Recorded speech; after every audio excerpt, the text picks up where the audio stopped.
بسم اللہ الرحمن الرحیم۔ رفقائے محترم، ہمارے دروس قرآن میں آج ہم جو آغاز کر رہے ہیں یہ آیت نمبر 122 سے کر رہے ہیں، البقرہ، اور آج دسمبر کی 12 تاریخ ہے، اور اس وقت ہمارے سامنے جو سورۃ البقرہ ہے اس کی آیت نمبر 122 کی تلاوت، ترجمہ اور مفہوم، اس پہ گفتگو کا آغاز کیا جا رہا ہے۔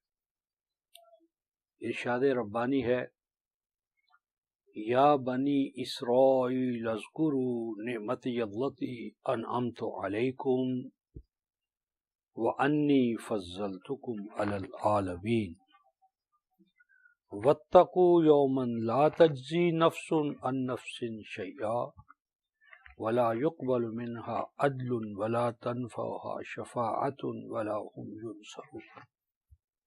صدق اللہ مولانا العظیم۔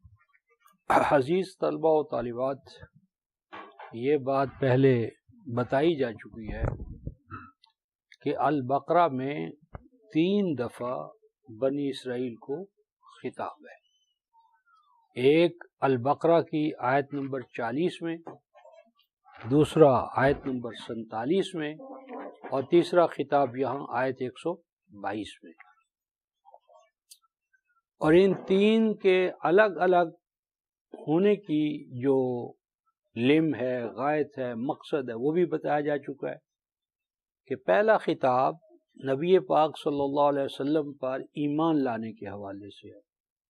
آل یعقوب کو، بنی اسرائیل کو دعوت دی جا رہی ہے کہ وہ اس رسول پر ایمان لائے، اس لیے کہ اس پر ایمان لانا خود ان کی اپنی کتابوں کے حوالے سے اور ان کتابوں میں موجود پیشین گوئیوں کے حوالے سے ان کی اپنی کتاب کی حقانیت کی دلیل ہے، ان کی اپنی کتاب کی صداقت ثابت ہوتی ہے۔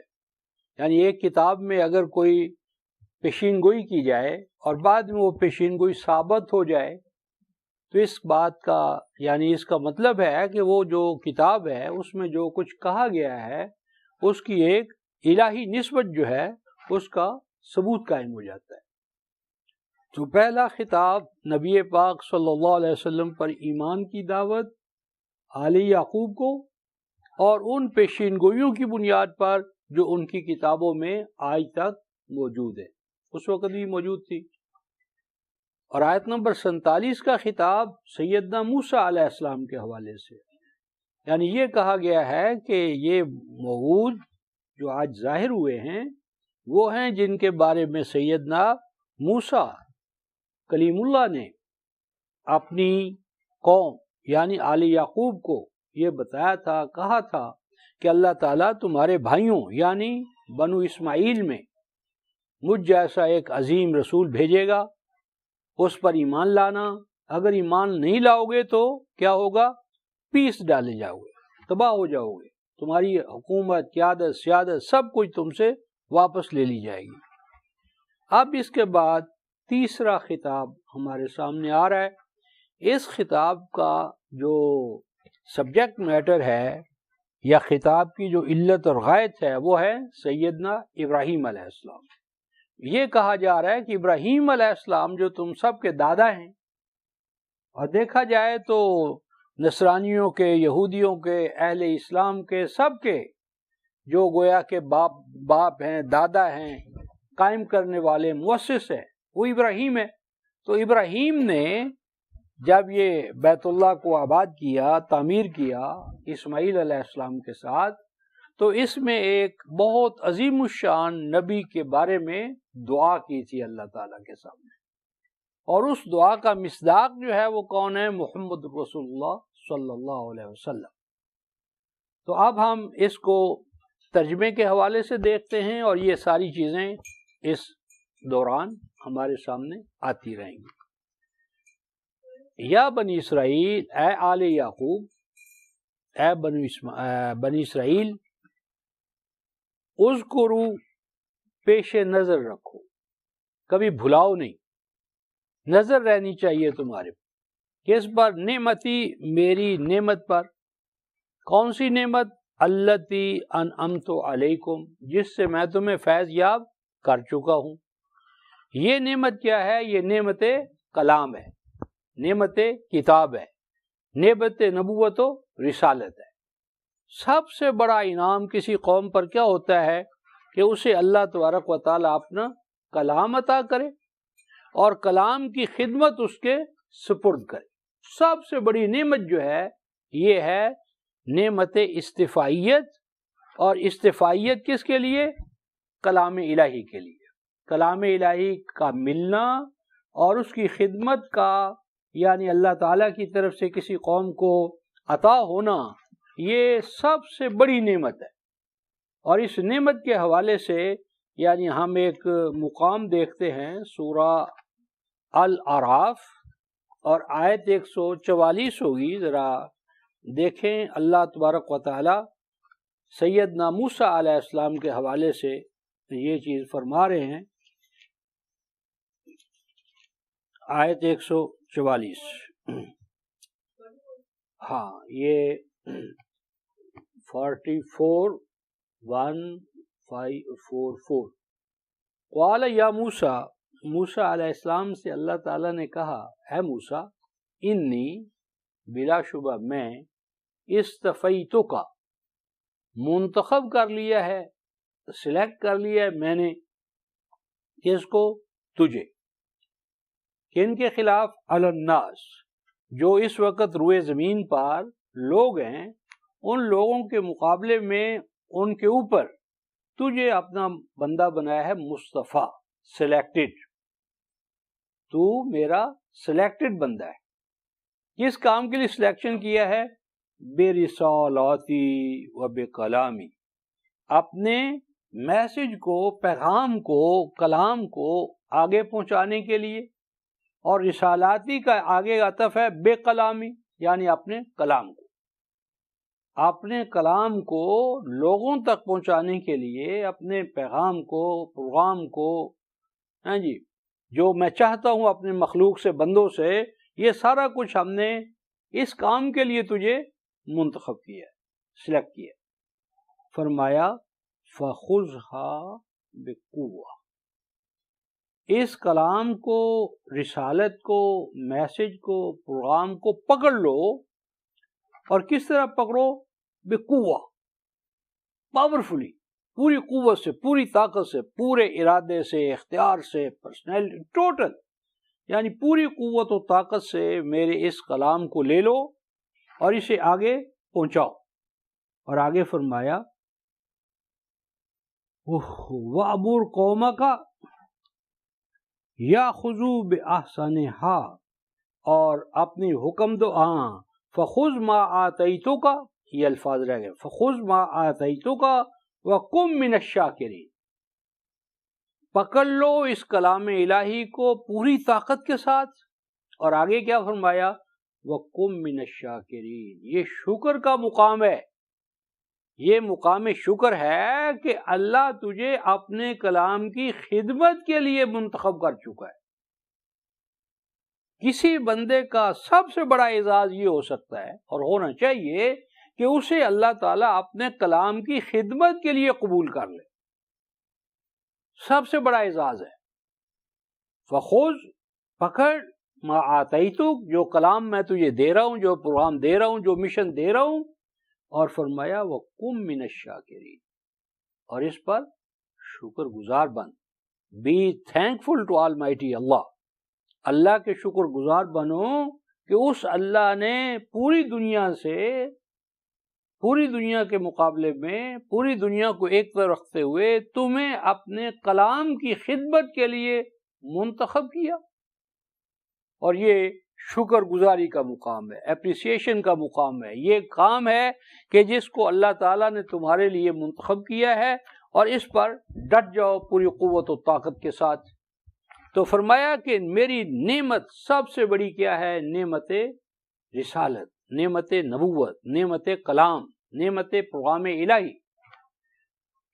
اور فرمایا وَأَنِّي فَضَّلْتُكُمْ عَلَى الْعَالَمِينَ، اگر تم میری اس نعمت کی قدر کرو گے اور اس کو صحیح معنی میں سمجھو گے، سمجھاؤ گے، پہنچاؤ گے، تو میں کیا کروں گا؟ فَضَّلْتُكُمْ عَلَى الْعَالَمِينَ، میں تمہیں تمام اقوام عالم پر کیا کروں گا؟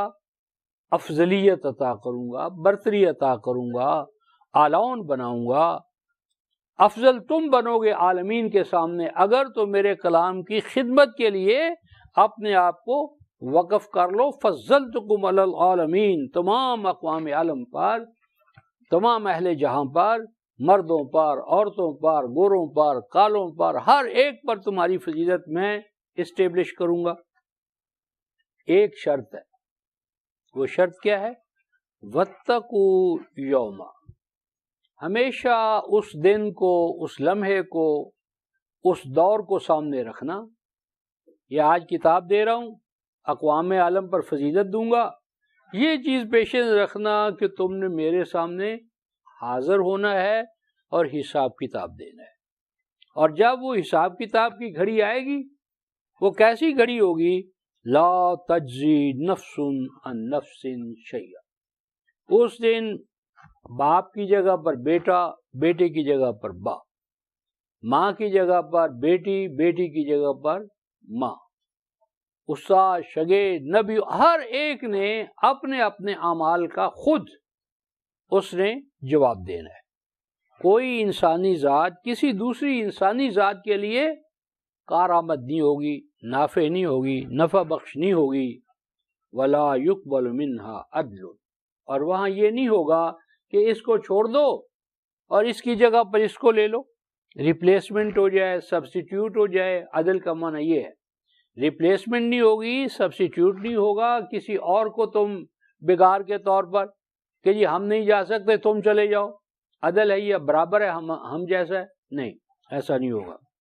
ولا تنفعها شفاعت، اور کسی نبی کی، ولی کی جو شفاعت ہے وہ وہاں نافع نہیں ہوگی۔ کرتے رہو، شفاعتیں کرتے رہو، کرنے والے ہوں گے، لیکن عند اللہ وہ شفاعت کیا ہے؟ نافع نہیں ہوگی۔ اللہ تعالیٰ کے ہاں اس کا کوئی امکان نہیں ہے، شفاعت نافع نہیں ہوگی۔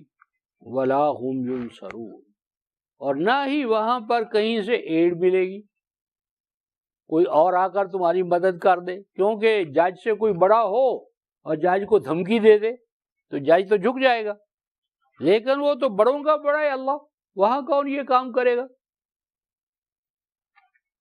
اس بیان کے بعد اب اللہ تعالیٰ فرماتے ہیں وَإِذِ ابْتَلَىٰ إِبْرَاهِيمَ رَبُّهُ بِكَلِمَاتٍ فَأَتَمَّهُنَّ قَالَ إِنِّي جَاعِلُكَ لِلنَّاسِ إِمَامًا قَالَ وَمِن ذُرِّيَّتِي قَالَ لَا يَنَالُ عَهْدِ الظَّالِمِينَ۔ یہ جو اصول بتایا ہے کہ بہت بڑی نعمت ہے نبوت، رسالت، امامت، اور اس کے لیے شرط کیا ہے؟ ایسا نظام آنا چاہیے کہ جس میں ہر انسان اپنے عمل کا پھل پائے، ہر انسان اپنے عمل کے لیے جواب دہ ہو، اور اس دور میں نہ سفارش چلے، نہ مال و دولت سے اس کو جج کو خریدا جا سکے، اور نہ وہاں پر ایک کی جگہ پر دوسرا کھڑا ہو سکے۔ یہ جو دور ہے، اس دور کے ساتھ اب فرمایا کہ دیکھو ابراہیم، جب ابراہیم کو اللہ تعالیٰ نے ابتلا کیا، ابتلا کا کیا معنی کرتے ہیں؟ آزمائش، لیکن یہ آزمائش صحیح نہیں ہے۔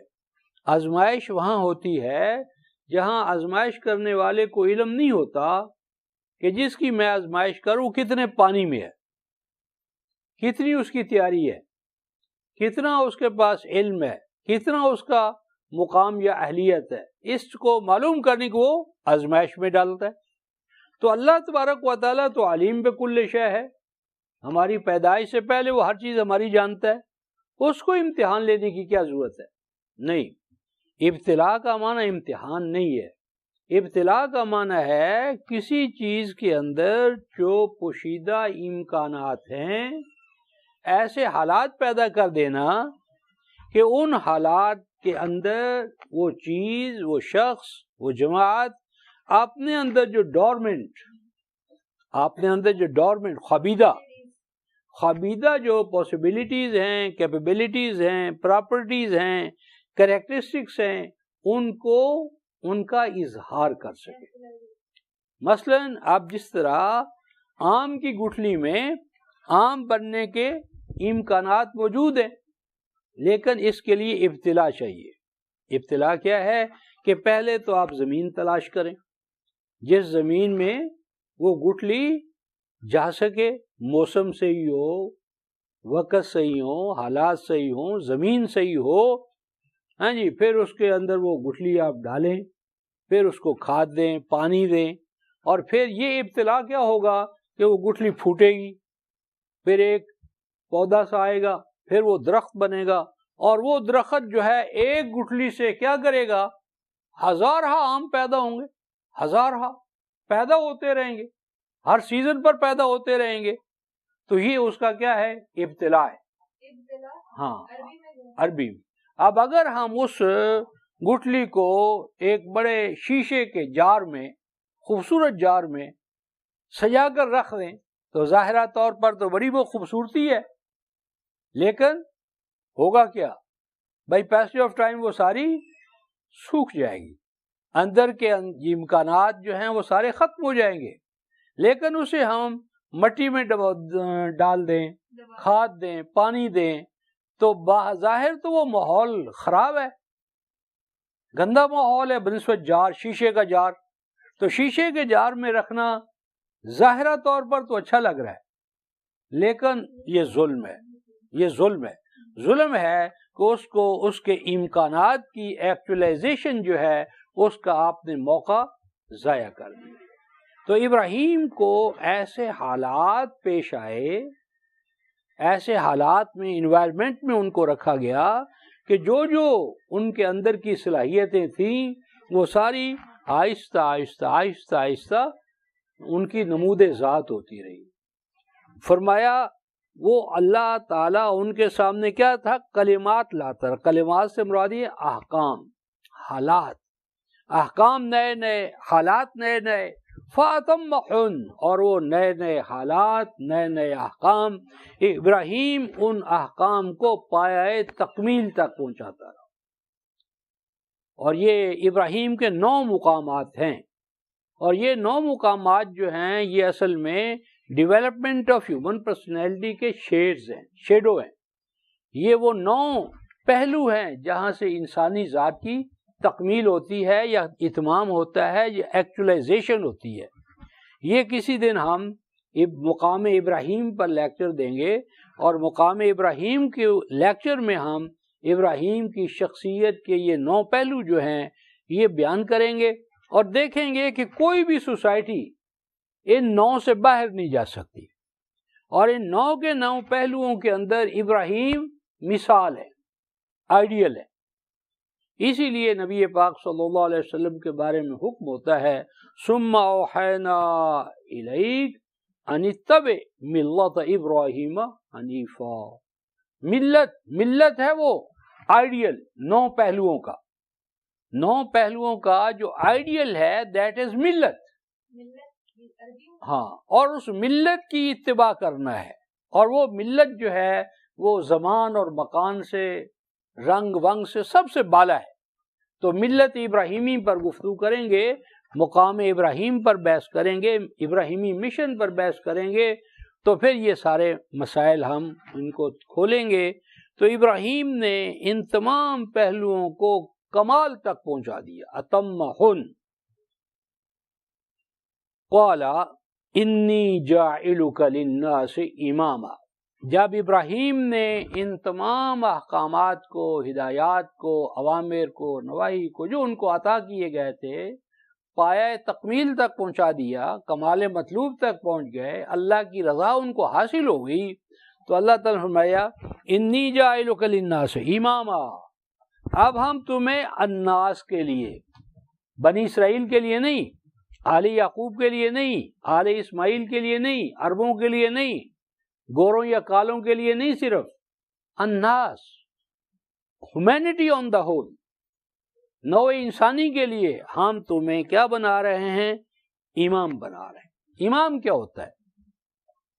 یہ تین لفظ ہے رفقائے محترم، امت اور امام. امت اور امام، ان تینوں کا روٹ ایک ہے، ان تینوں کا روٹ ایک ہے. تو کبھی ہم اس پہ لیکچر دیں گے کہ امت کا امت امامت امام، یہ جو تینوں الفاظ ہیں لاجیکلی ان میں باہمی ریلیشن شپ کیا ہے. ابھی تو ہم امام کے بارے میں بات کریں. امام، اگر آپ کوئی کنسٹرکشن کریں، دیوار اٹھائیں، مکان بنائیں، تو دیوار کے لیے یہ جانچنے کے لیے کہ یہ دیوار سیدھی جا رہی ہے یا اس میں ٹیڑھ آ رہا ہے، ٹیڑھے پن کو اور سیدھے پن کو معلوم کرنے کے لیے ایک ہوتا ہے کرائیٹیریا، ایک ہوتا ہے معیار. وہ ایک لاٹو سا ہوتا ہے، دھاگے کے ساتھ بندھا ہوتا ہے، وہ ہم دیوار کے ساتھ لگاتے ہیں. وہ دیوار، اس کو سال کہتے ہیں، پنجابی میں اردو میں سال کہتے ہیں. تو وہ جب دیوار کے ساتھ لگتا ہے نا، تو دیوار کنسٹرکٹ کرنے والا جو آرکیٹیکٹ ہے، معمار ہے، راج ہے، وہ دیکھ لیتا ہے کہیں خلا تو نہیں ہے. یہ لاٹو کی تار جو ہے بالکل دیوار کے ساتھ ملی ہوئی ہے، یہ درمیان میں خلا ہے، فاصلہ ہے. اگر فاصلہ ہے تو دیوار ٹیڑھی ہے. یعنی دیوار اس طرح کی چیک کرنا کہ سیدھی ہے یا نہیں ہے، اس کے لیے وہ ہوتا ہے سال. سال کو عربوں کے ہاں امام کہتے ہیں. گویا امام وہ چیز ہے کسی بھی دائرے میں کسی بھی چیز کو یہ چیک کرنے کے لیے کہ اس کی ڈیولپمنٹ صحیح ہے، نشو و نما صحیح ہے، یہ مطلوبہ نتائج کو پیدا کر لے گی چیز یا نہیں. وہ جو ہر دائرے کے اندر وہ جو کرائیٹیرین ہے وہ ہے امام. انی جاعلک للناس اماما، ہم تمہیں کل نوع انسانی کے لیے اس کی ڈیولپمنٹ، اس کی نشو و نما، اس کی پروگرس، اس کی پراسپیرٹی، اس کا صحیح یا غلط ہونا، یہ جج ہوگا ابراہیمیت سے کہ ابراہیمیت جا رہی ہے. اب آپ نے اس کے ساتھ اپنے آپ کو لانا ہے، دیکھنا ہے کہ آپ ابراہیمی معیار پر پورے اترتے ہیں یا نہیں. تو ابراہیم کو وہ مقام اللہ پاک نے عطا کر دیا کہ وہ نوع انسانی کے صحیح یا غلط ہونے کے لیے معیار قرار پائے، معیار قرار پائے، کرائیٹیرین ہے، سٹینڈرڈ ہے، نارمز ہے. ابراہیم جب ان کو اس مقام پر اللہ پاک نے فائز کیا تو ان کے دل میں تمنا پیدا ہوئی. کیا تمنا پیدا ہوئی؟ وَعَلَا وَمِن ذُرِّيَّتِي، انہوں نے کہا کہ اللہ جو میری ذریت ہے، میری آل اولاد ہے، میرے بیٹے ہیں، کیا یہ بھی نوع انسانی کے نشو و نما کے لیے معیار بنیں گے، معیار قرار پائیں گے؟ میرے بعد میری اولاد بھی امام ہوگی. اللہ تعالیٰ نے فرمایا لا ینال عہد الظالمین. ہاں، اگر تیری اولاد ظالم نہ ہوئی، عدل پر قائم ہوئی، عدل اور قسط اور انصاف، اگر تیری اولاد میں ظلم آ گیا، ناانصافی آ گئی، تجاوز آ گیا، حدود الہی سے سرکشی آ گئی، ظلم آ گیا، تو پھر تو تیری ذریت کا کوئی فرد بھی امام نہیں بنے گا. امام کے لیے لازم ہے کہ وہ ظالم نہ ہو. یہ نہیں ہے کہ جو ظالم نہیں وہ امام ہوگا، ہر جو غیر ظالم ہے وہ امام نہیں. امام کے لیے شرط ہے کہ وہ ظالم نہیں ہوگا. ظلم اور امامت اکٹھے نہیں ہوں گے. لا ینال عہد الظالمین، ظالموں کو تیری اولاد میں کیوں نہ ہو، تیرا سیڈ ہو، تیرا خون ہو، تیری نسل ہو، اگر ظالم ہوئی تو وہ مقام امامت پر فائز نہیں ہو سکے گی. تو اب امام بن گئے. اب جب امام آ گیا، استاد آ گیا، تو لازم ہے کہ اس کو کوئی مدرسہ تو ہو، کوئی یونیورسٹی ہو، کوئی کالج ہو، کوئی درسگاہ ہو. امام جو آ گیا تو امام کے لیے درسگاہ کا ہونا ضروری ہے. تو اب درسگاہ کا بیان شروع ہوتا ہے. وَإِذْ جَعَلْنَا الْبَيْتَ مَثَابَةً لِلنَّاسِ وَأَمْنًا. امام آ گئے، امام پہلے آئے. امام آ گئے تو اب امام کے لیے کلاس بھی ہوگی، ہیں جی، نصاب بھی ہوگا، مرکز بھی ہوگا، مدرسہ بھی ہوگا، یونیورسٹی بھی ہوگی، کالج بھی ہوگا۔ تو اب اللہ تعالیٰ فرماتے ہیں کہ جب ابراہیم کو ہم نے امام بنا دیا تو اب اگلا پروسیس وز، اور وہ وقت بھی بڑی اہمیت کا حامل ہے، کیا جعلنا، جب ہم نے قرار دیا، بنایا، بیت، البیت، بیت سے مراد کیا ہے؟ بیت اللہ، جسے ہم مسجد ابراہیمی کہتے ہیں، جسے آج ہم خانہ کعبہ کہتے ہیں۔ اس خانہ کعبہ کو، بیت ابراہیم کو ہم نے کیا بنایا؟ دو چیزیں آ رہی ہیں رفقا محترم، مثابۃ للناس و امنا۔ ایک تو ہے امن، امن کا معنی کیا ہے؟ سیکیورٹی، سیفٹی، پیس، یعنی کوئی درسگاہ بدامنی کے ماحول میں نشو و نما نہیں پا سکتی، یعنی کسی بھی درسگاہ کو، نظام تعلیم کو چلانے کے لیے پہلی چیز کیا ہے؟ امن ہو، استاذ، شاگرد، ماحول، اس میں سیفٹی اینڈ سیکیورٹی ہو۔ اگر تشویش ہے، پریشانی ہے، استاذ بیچارہ پریشان ہے، اسے پیس آف مائنڈ نہیں ہے، شاگردوں کو پیس آف مائنڈ نہیں ہے، ماحول کے اندر خوف ہے، تو درسگاہ نہیں چل سکتی۔ نمبر 2 کیا ہے؟ مثابہ۔ مثابہ کا عام ترجمہ ہمارے ہاں کیا گیا ہے بار بار لوٹنے کی جگہ۔ یہ بھی صحیح ہے، کیونکہ درسگاہ میں آپ بار بار آئیں گے، آپ کے بعد آپ کی اولاد آئے گی، آپ کے شاگرد آئیں گے۔ مثابہ کا یہ معنی صحیح ہے ایک دائرے میں کہ بار بار اس مرکز میں تعلیم کے لیے، تربیت کے لیے آنا پڑے گا۔ لیکن میں سمجھتا ہوں کہ مثابہ جو ہے اس سے بھی زیادہ واسٹ، کمپریہنسو مفہوم کو اپنے اندر رکھتا ہے۔ مثابہ ہے صوب سے، صابہ یصوب، صوبن و ثوابن، یہ صوب سے، صوب کپڑے کو کہتے ہیں، اور مثابہ وہ جگہ جہاں پر کپڑا ملے، کپڑا ملنے کی جگہ۔ اور کپڑا جو ہے میرے نزدیک یہ بنیادی ضروریات زندگی سے عبارت ہے، یعنی آپ کے مرکز کو اپنے مرکز سے وابستہ افراد کے لیے بنیادی ضروریات زندگی کی فراہمی جو ہے وہ مہیا کرنی ہوگی۔ مرکز کو روٹی کا، کپڑے کا، امن کا، تعلیم کا، یہ بنیادی نیسیسٹیز آف لائف جو ہیں، وہ اگر مرکز فراہم نہیں کرتا تو مرکز آباد نہیں رہ سکتا۔ تو ہمارے جو مراکز ہیں، مساجد، یہ آپ کی روٹی کی ذمہ دار ہیں، سیفٹی اینڈ سیکیورٹی کے ذمہ دار ہیں، ازدواج کے ذمہ دار ہیں، افزائش نسل کے ذمہ دار ہیں، ان کی تعلیم اور تربیت کے ذمہ دار ہیں۔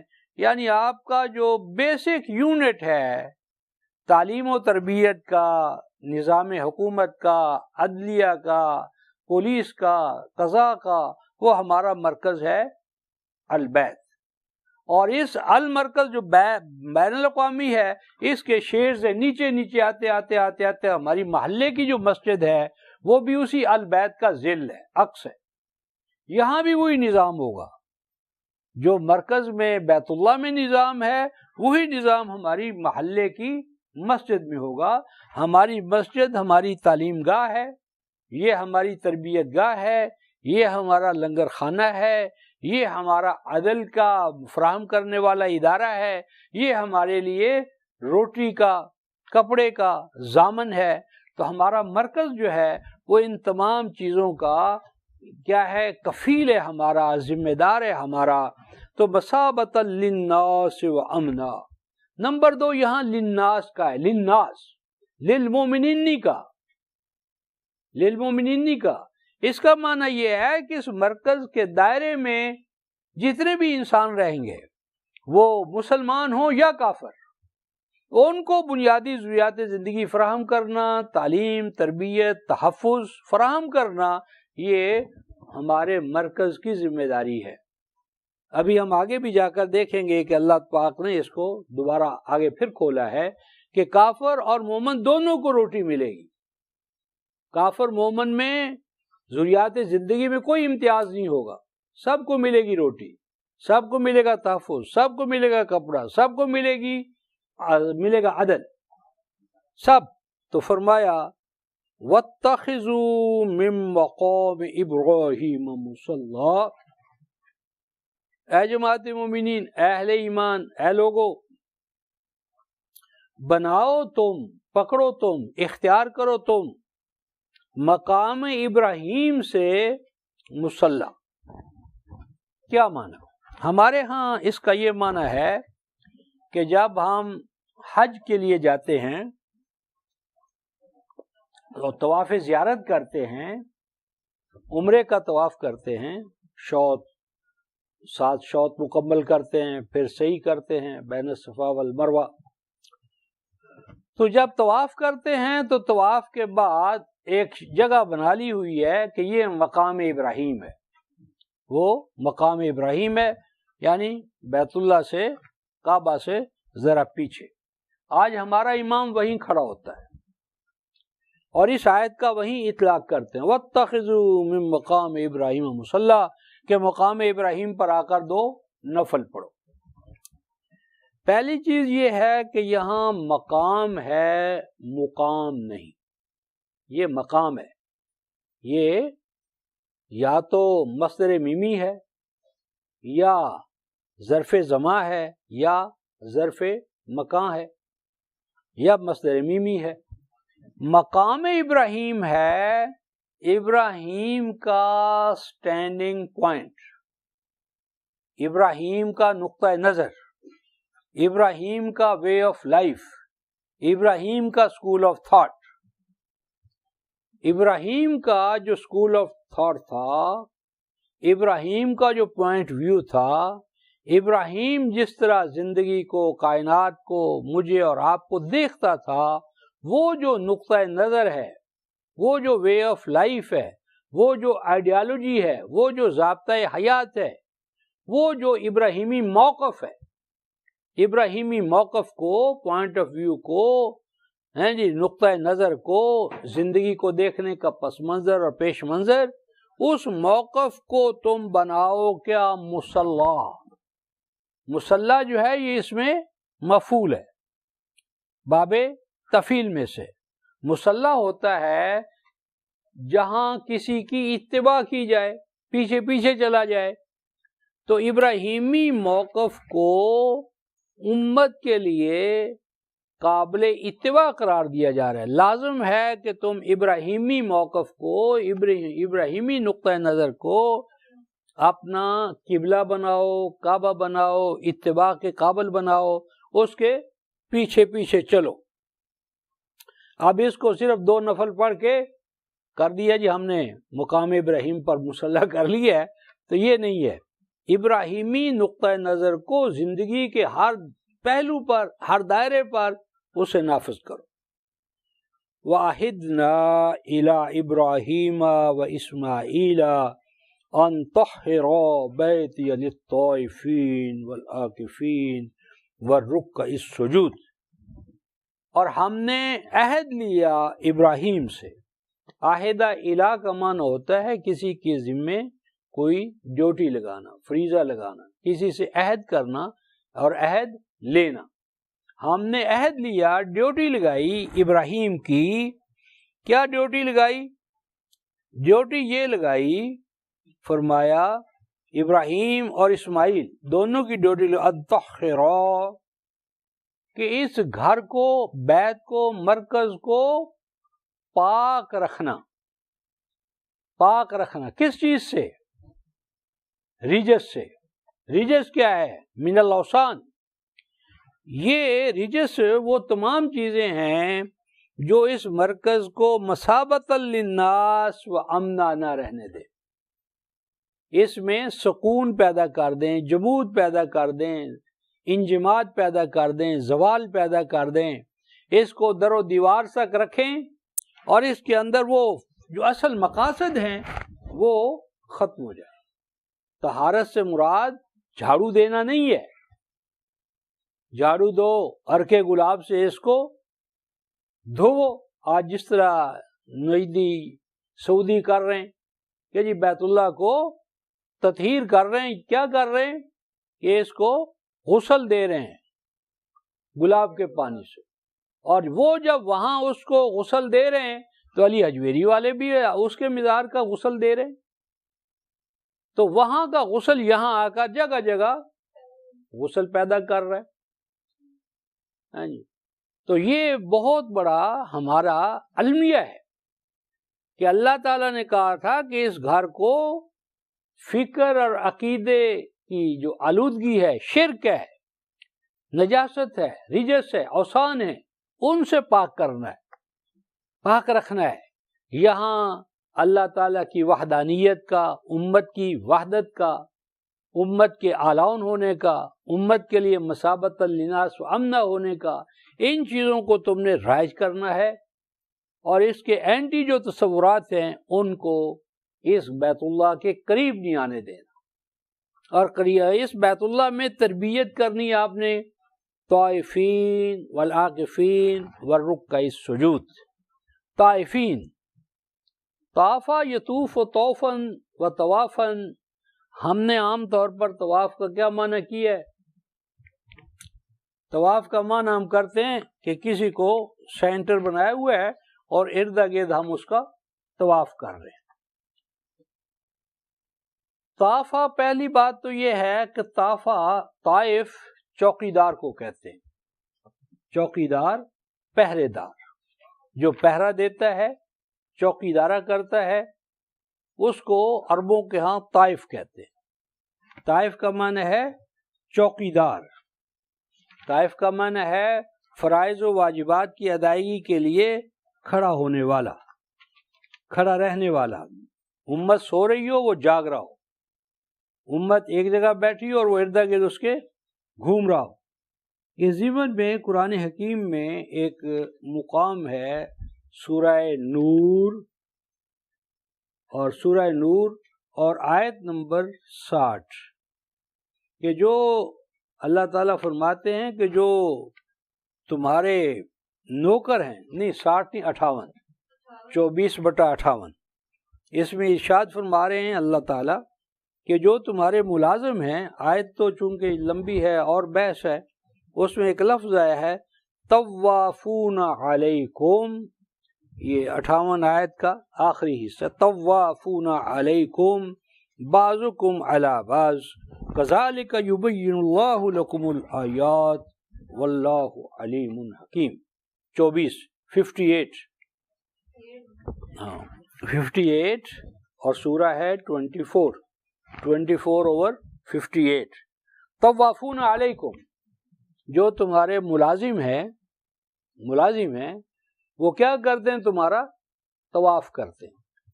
طوافون، اہل علم جانتے ہیں یہ باب کیا ہے؟ مبالغے کا صیغہ ہے، بہت زیادہ طواف کرنے والے۔ تو کیا ہمارے جو ملازم ہیں وہ ہمیں سینٹر میں بٹھا کر ارد گرد ہمارا طواف کرتے رہتے ہیں؟ اور اگر کوئی آقا جو ہے وہ ملازم رکھے اور ملازم اس کی کرسی کے ارد گرد گھومتا رہے، چکر لگاتا رہے، تو وہ کتنی اس کو ملازمت کی، وہ اس کام کی وہ تنخواہ دے گا، کتنا ریوارڈ دے گا؟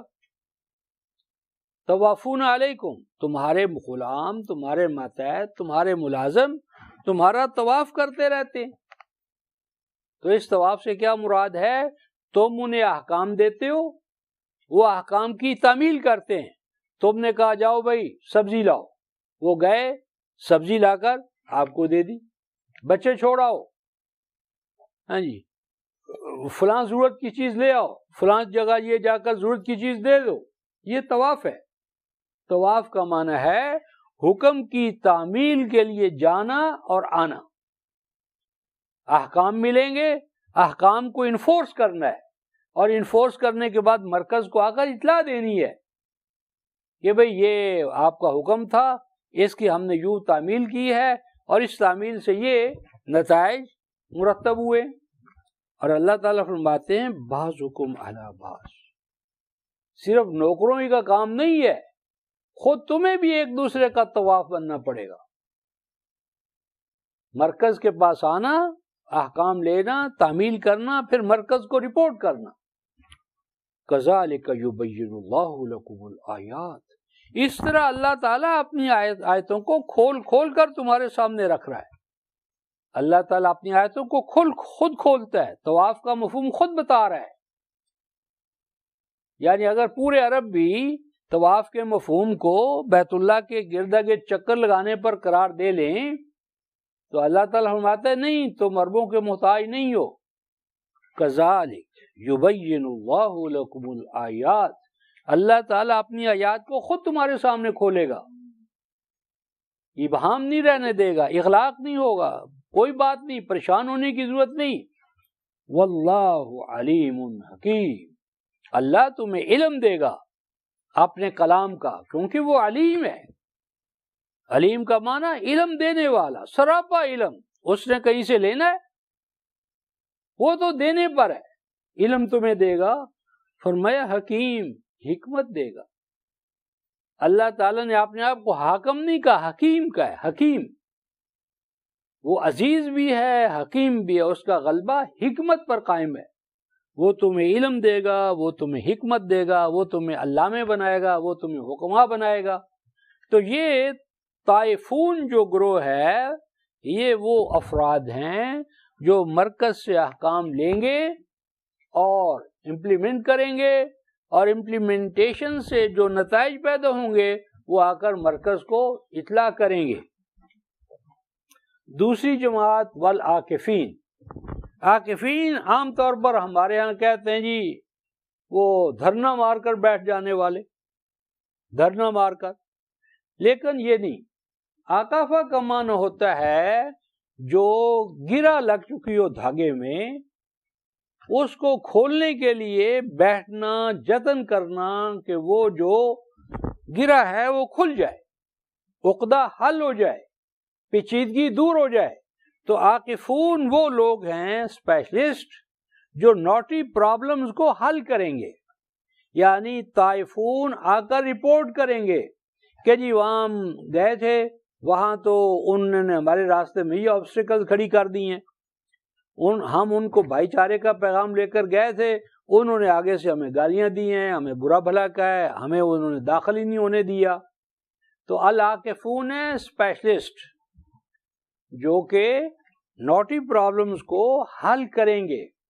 وہ مرکز میں ہوں گے اور مرکز کو تم رپورٹ کرو گے اپنے مسائل، اپنی مشکلات، اور وہ مسائل و مشکلات کو آپ کو حل کر کے دیں گے۔ یعنی جس طرح کہ آپ ایک اسکول چلا رہے ہیں تو اسکول کے اندر جو آپ کی تعلیم کی جو فوج ہے، ٹیم ہے، وہ پڑھا رہی ہے، پڑھانے کے دوران اسے دقتیں پیش آتی ہیں، مشکلات پیش آتی ہیں، تو ان مشکلات اور دقتوں کو جو دور کریں گے وہ کیا ہوں گے؟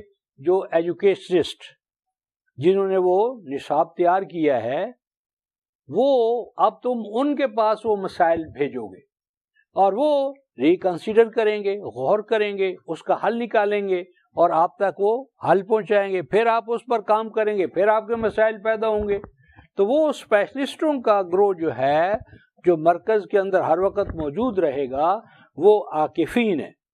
والرکع السجود، والرکع السجود وہ ٹیمیں ہیں جو ہر وقت اللہ تعالیٰ کے احکام کی تنفیذ کے لیے ریڈی رہیں گی، منتظر رہیں گی کہ ادھر مرکز سے حکم آئے اور ادھر ہم اس کی تعمیل کے لیے کھڑے ہو جائیں۔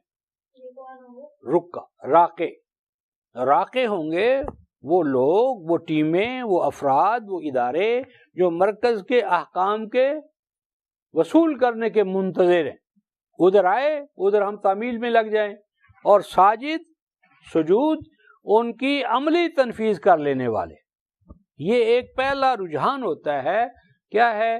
یس، اگر فوجی کا ذہن کریٹیکل ہو جائے کہ مرکز سے، ہیڈ کوارٹر سے جو حکم آئے گا میں اس کی وائی آف اٹ معلوم کروں گا، کیوں تو وہ فوج نہیں کامیاب ہو سکتی۔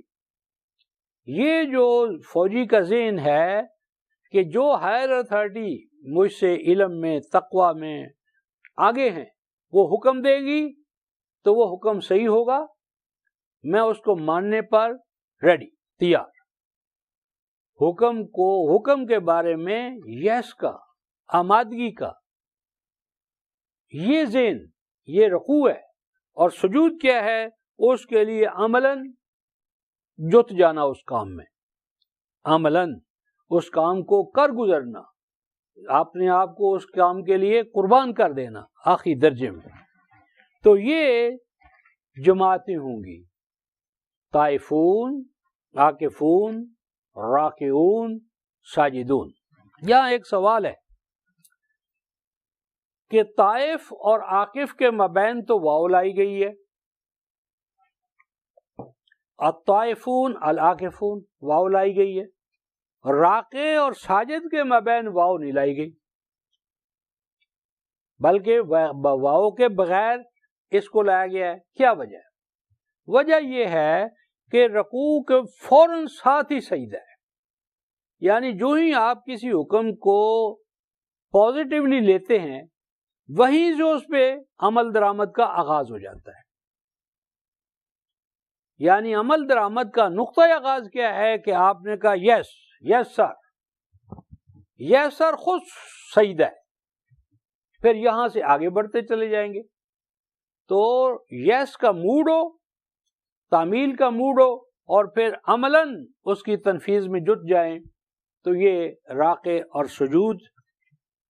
اگلی بات، وَإِذْ قَالَ إِبْرَاهِيمُ رَبِّ اجْعَلْ هَٰذَا بَلَدًا آمِنًا وَارْزُقْ أَهْلَهُ مِنَ الثَّمَرَاتِ مَنْ آمَنَ مِنْهُمْ بِاللَّهِ وَالْيَوْمِ الْآخِرِ قَالَ وَمَنْ كَفَرَ فَأُمَتِّعُهُ قَلِيلًا ثُمَّ أَضْطَرُّهُ إِلَىٰ عَذَابِ النَّارِ وَبِئْسَ الْمَصِيرُ.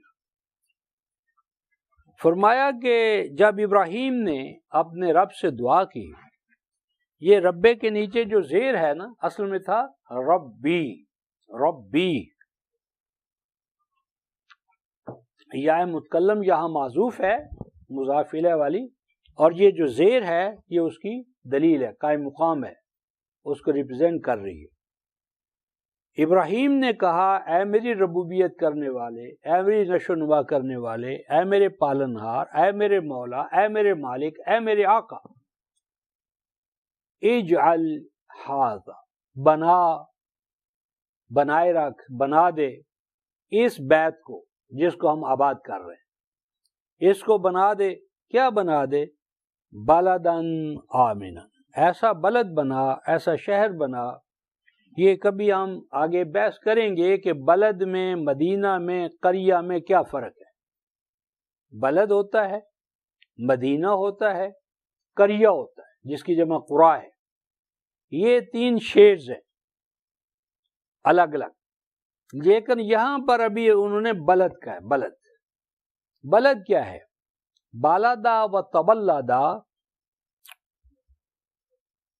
اوہو، بلد کسی جگہ کو ڈیمارکیشن کرنا، کسی پروگرام کے لیے، کسی مشن کے لیے، پھر اس میں دیواریں کھڑی کرنا، بنیادیں رکھنا، دیواریں کھڑی کرنا، تعمیر کرنا، پھر بڑھاتے چلے جانا. یہ پروسیس جو ہے یہ بلد کہلاتا ہے. اور قریہ ہوتا ہے اس بلد کی اگلی سٹیج کہ آنے والوں کی ضیافت کرنا.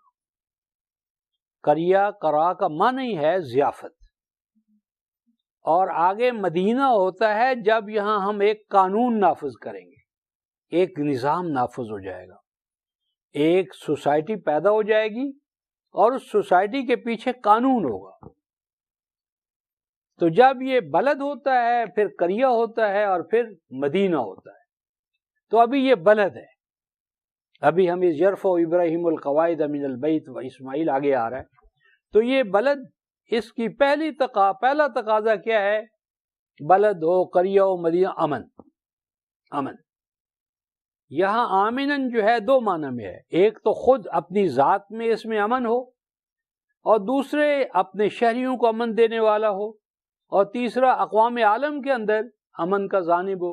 من داخلہ کان آمنا، جو بھی اس کی رکنیت اختیار کرے، شمولیت اختیار کرے، اس کو اے اللہ امن عطا کر، وہ مامون ہو جائے، وہ ہر طرح کے خوف اور خطرے سے پاک ہو جائے، اس مرکز کو اتنا مضبوط کر کہ یہ دنیا کے اندر امن قائم کرنے کا ضامن بن جائے، آمین۔ پہلی ضرورت کیا ہے سوسائٹی کی؟ امن، سیفٹی اینڈ سیکیورٹی۔ جب سیفٹی اینڈ سیکیورٹی نہ ہو تو سوسائٹی کیا بنے گی؟ امن پہلا مسئلہ ہے۔ دوسری چیز کیا ہے؟ وَارْزُقْ أَهْلَهُ مِنَ الثَّمَرَاتِ، اور اس کے شہریوں کو تازہ بتازہ پھل ملے، سامان نشو و نما، یعنی سامان نشو و نما ملے، روٹی سے تنگ نہ ہو، جسم و جان کی حفاظت ہو، اور دل دماغ کی تربیت کے لیے، نشو و نما کے لیے ان کو ثمرات ملے، پھل ملے تازہ بتازہ۔ لیکن ڈرتے ہوئے ایک قید بھی لگا دی، کیونکہ فرمایا تھا نا کہ لا ینال عہد الظالمین، ظالموں کو امامت نہیں ملے گی۔ تو بابا جی نے احتیاطاً کہہ دیا من آمن منہم باللہ والیوم الآخر، اے اللہ میں یہ روٹی مانگ رہا ہوں ان کے لیے جو ان میں سے مومن ہوں، آپ کے نظام اور ذات اور صفات کو مانے اور آخرت کے دن کو مانے۔ یہ دو انتہائیں ہیں، یعنی اللہ تبارک و تعالیٰ پر ایمان اور آخرت، یہ ابتدا اور انتہا ہے، باقی ایمانیات اس کے اندر آ جاتے ہیں۔ تو جو مومن ہوں ان کو روٹی دے، بس مومن ہوں تو ان کو ثمرات ملے۔ قال اللہ تعالیٰ فرمایا نہیں ابراہیم تو نے رب العالمین کا صحیح اندازہ نہیں لگایا، میں رب العالمین ہوں، رب المسلمین نہیں، رب المومنین نہیں، رب العالمین۔ تو اے ابراہیم، قال اللہ نے کہا ومن کفر، تیری دعا تو قبول ہو گئی، من آمن باللہ والیوم الآخر کو تو دوں ہی دوں گا، ومن کفر، اور جو میرا انکار کر دے گا، آخرت کا انکار کر دے گا، فَأُمَتِّعُهُ قَلِيلًا، اسے بھی ہم روٹی دیں گے، اسے بھی حیات دنیا کا ساز و سامان دیں گے۔ قلیلاً سے مراد ہے حیات دنیا کا ساز و سامان، کیونکہ وَمَا الْحَيَاةُ الدُّنْيَا فِي الْآخِرَةِ إِلَّا قَلِيلٌ، حیات دنیا کے مقابلے میں، یعنی حیات آخرہ کے مقابلے میں حیات دنیا، مال و متاع، ہاں جی، بیوی بچے، حکومت سلطنت آخرت کے مقابلے میں قلیل ہے۔ تو ہم تھوڑا سا سامان تو، یعنی حیات دنیا کا سامان تو سب کو دیں گے۔ ثم اضطرہ الی عذاب النار، پھر جب مرے گا تو موت کے بعد حساب کتاب جب ہوگا تو پھر اسے دردناک عذاب سے دوچار ہونا پڑے گا، اس میں مبتلا ہونا پڑے گا۔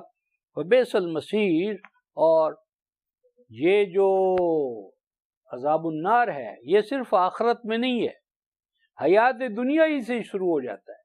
حیات دنیا کے جو کافرانہ اعمال ہیں وہی تو عذاب ہیں، اور ہر قدم جو اٹھتا ہے وہ بدتری کی طرف جاتا ہے، بہتری کی طرف نہیں جاتا۔ تو اگلی آیت پڑھ کر ختم کرتے ہیں۔ وَإِذْ يَرْفَعُ إِبْرَاهِيمُ الْقَوَاعِدَ مِنَ الْبَيْتِ وَإِسْمَاعِيلُ رَبَّنَا تَقَبَّلْ مِنَّا إِنَّكَ أَنْتَ السَّمِيعُ الْعَلِيمُ۔